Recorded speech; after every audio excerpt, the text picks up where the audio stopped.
ಕಳೆದ 10ನೇ ತಾರೀಕು ಡಿಸೆಂಬರ್ ಅಂದು ನಮ್ಮ ಚಿಕ್ಕೋಡಿ ಪೊಲೀಸರಿಗೆ ಉಮ್ರಾಣಿ ಗ್ರಾಮದಿಂದ ಒಂದು ಮಾಹಿತಿ ಬರುತ್ತೆ.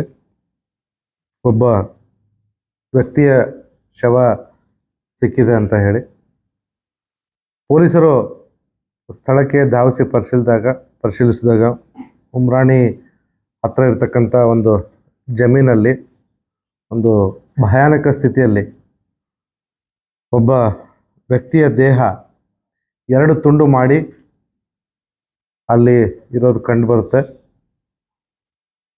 ಸ್ಥಳವನ್ನು ಪರಿಶೀಲನೆ ಮಾಡಿ ವ್ಯಕ್ತಿಯ ಬಗ್ಗೆ ವಿಚಾರಿಸಲಾಗಿ ಮೃತನಾದಂಥ ವ್ಯಕ್ತಿ ಶ್ರೀಮಂತ ರಾಮಪ್ಪ ಇಟ್ನಾಳಿ ಅಂತ ಗೊತ್ತಾಗುತ್ತೆ. ಸುಮಾರು 40 ವರ್ಷದವನು. ತಕ್ಷಣ ಅವ್ರ ಮನೆಯವರಿಗೆ ಮಾಹಿತಿಯನ್ನು ತಿಳಿಸಿ, ಅಷ್ಟೊತ್ತಿಗೆ ಆಲ್ರೆಡಿ ಗೊತ್ತಾಗಿರುತ್ತೆ ನಮ್ಮ ಪೊಲೀಸರಲ್ಲಿ ಹೋಗೋಷ್ಟಿಗೆ.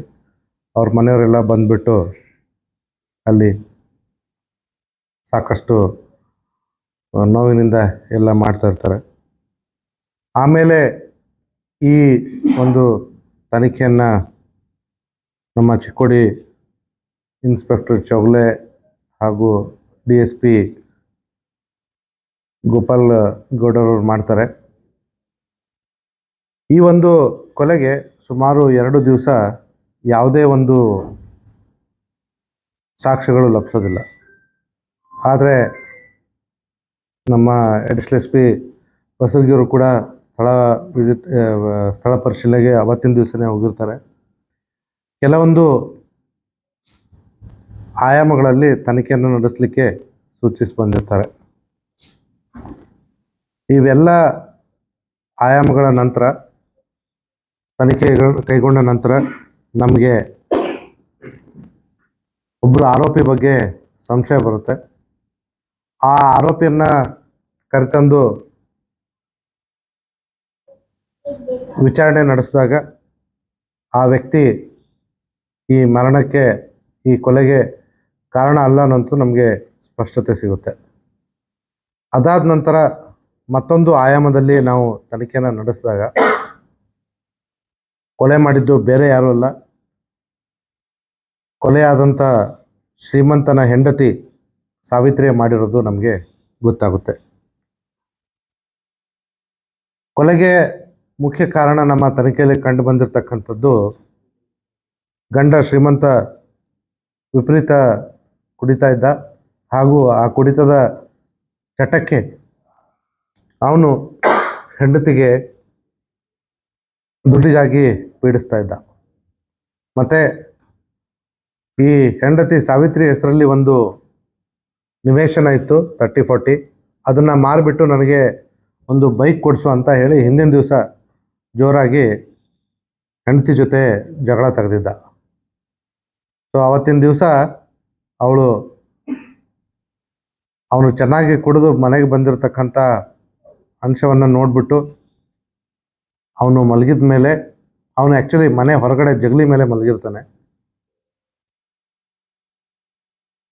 ಅವನ್ನ ಒಳಗಡೆ ಕರ್ಕೊಂಡು ಬಂದು ಮನೇಲಿರ್ತಕ್ಕಂಥ ಈ ಮೀನು ಕಟ್ ಮಾಡಲಿಕ್ಕೆ ಇರ್ತಕ್ಕಂಥ ಒಂದು ಹರಿತವಾದ ಆಯುಧದಿಂದ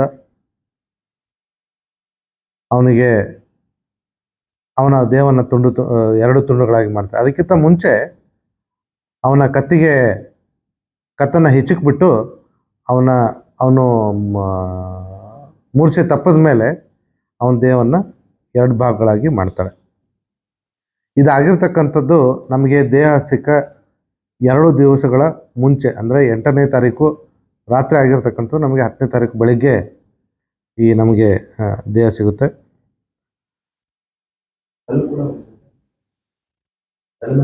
ತಲೆ ಮೇಲೆ ಕಲ್ಲು ಕೂಡ ಆಮೇಲೆ ಹಾಕಿರ್ತಾಳೆ. ಅವೆಲ್ಲನೂ ಕೂಡ ನಾವು ಬೇರೆ ಬೇರೆ ಕಡೆಯಿಂದ ಅದನ್ನು ವಶಪಡಿಸ್ಕೊಂಡಿದ್ದೀವಿ.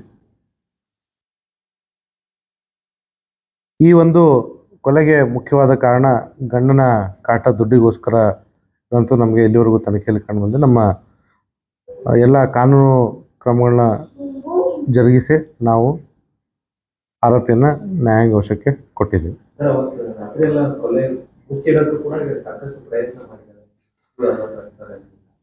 ಹೌದು.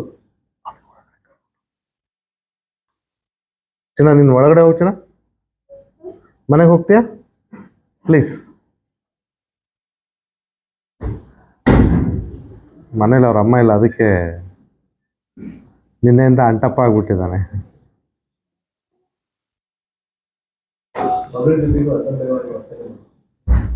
ಅದು ಪ್ರೂವ್ ಆಗಿಲ್ಲ.